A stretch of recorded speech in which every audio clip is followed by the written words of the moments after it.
Welcome to Deleted Saves. On this episode, The Suffering on PlayStation 2. By the time of the PlayStation 2, horror games had taken us many places. Mansions, castles, Japanese villages, Midwestern American cities. But it had yet to take us to a place where nightmares can genuinely come true. The United States prison system. The subject of today's talk sought to change that.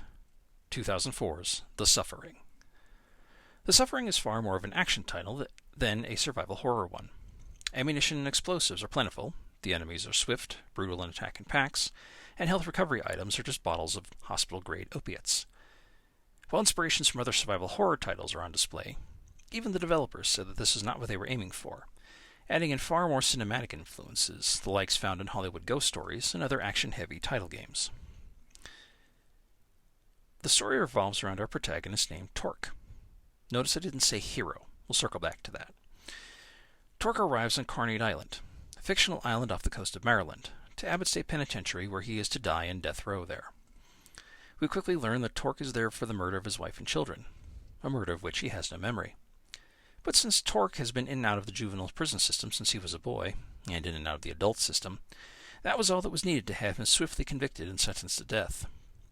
Within the hour of his arrival, an earthquake rocks Carnate Island, and this somehow sets off a blitz attack by supernatural forces, which begin slaughtering corrections officers and inmates alike. Torque is released from his cell by the monsters, with little more than a shiv and in his bare feet, like an incarcerated John McClane, to make his way through the prison and survive if he can. Where the Suffering begins to diverge from other survival horror titles is the quick acquisition of the firearms, taken from dead officers and other prisoners, like the arsenal of Max Payne. Dual magnum revolvers, shotguns, Molotov cocktails, even esoteric weapons like the Thompson submachine gun, which hasn't been in use in the United States since the days of the Korean War. Additionally, Torque must make certain moral choices.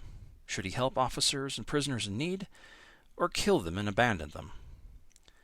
If he helps successfully, he has a vision of his wife, who congratulates him for his good deeds. Should he ignore, fail to help, or kill, the vision of his wife turns violent and accusatory.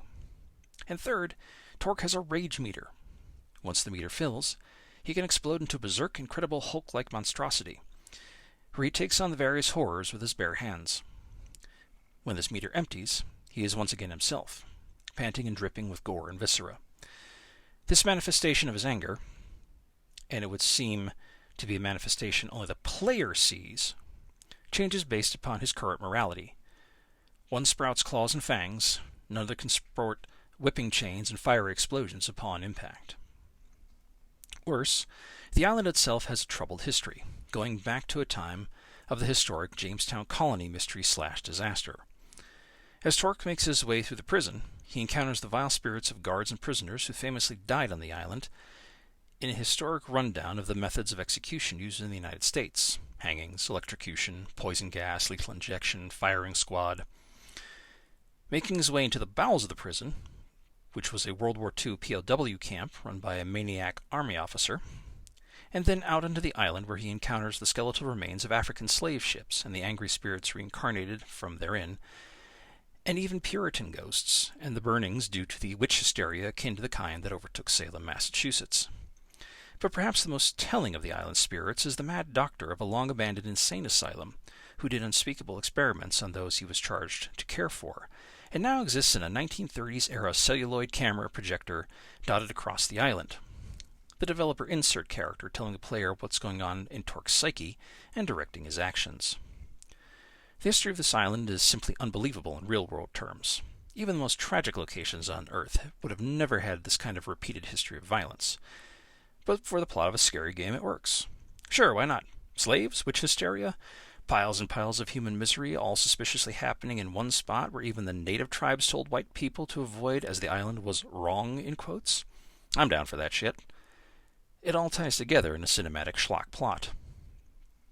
Recall how I said Torque wasn't a hero?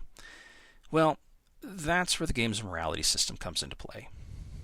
If Torque is a good boy and uses his skills to defend and help, even his rage monster, we find that he is not responsible for the deaths of his family, and it was a setup by a corrupt official higher up in the prison system who has it out for Torque. If Torque is selfish and kills those who ask for help, He learns that Torque is absolutely responsible for his family's murders, and definitely deserves to be on death row, and that the spirits are urging him on to be an even more amazing killer before they kill him as well.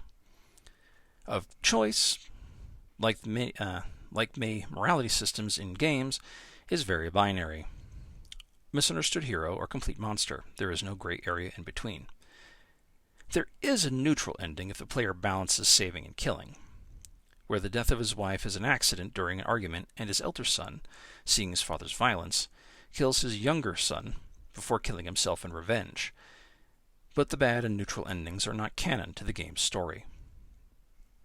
This glaring pimple of morality system aside, The Suffering does try to make a statement about the prison system in the United States and our dark history of executions. While Torque himself was designed by the developers to be not any specific race or ethnicity, other than primal in quotes, take that how you will, most everyone he interacts with is black, Hispanic, or white, the latter usually in positions of authority and most outrageously evil, while the former are shown in a more human and sometimes accidentally tropish.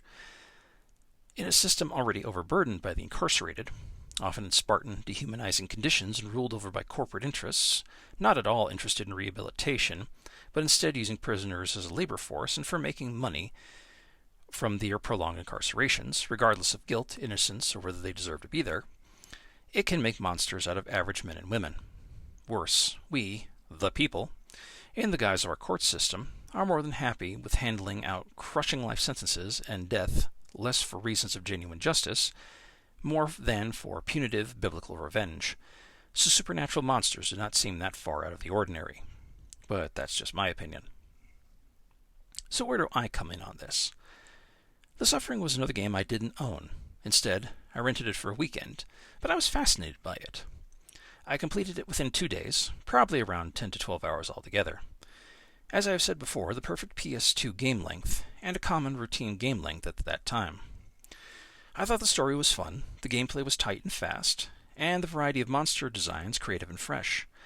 Despite the supernatural aspect, or at least along the canon game path, there was a hint at deep prison and social corruption, similar to an Oz or Orange is the New Black. In fact, something like this, combined with those type of shows with a ghost story, would have been an amazing popcorn horror flick to watch with friends. It does have something to say about the prison system in the U.S., despite being drenched in gore and ectoplasm, that maybe prisons need major reforms, corruption rooted out, and the death penalty abolished, even for those who might deserve it otherwise. The Suffering is not a perfect game, but it was a perfectly fine game for the time and place it came out in. It is definitely worth a play, even if only to see the creative design and the setting we do not often explore in a video game pop culture. If it makes you think, all the better. You won't suffer for giving it a try. Thank you for listening.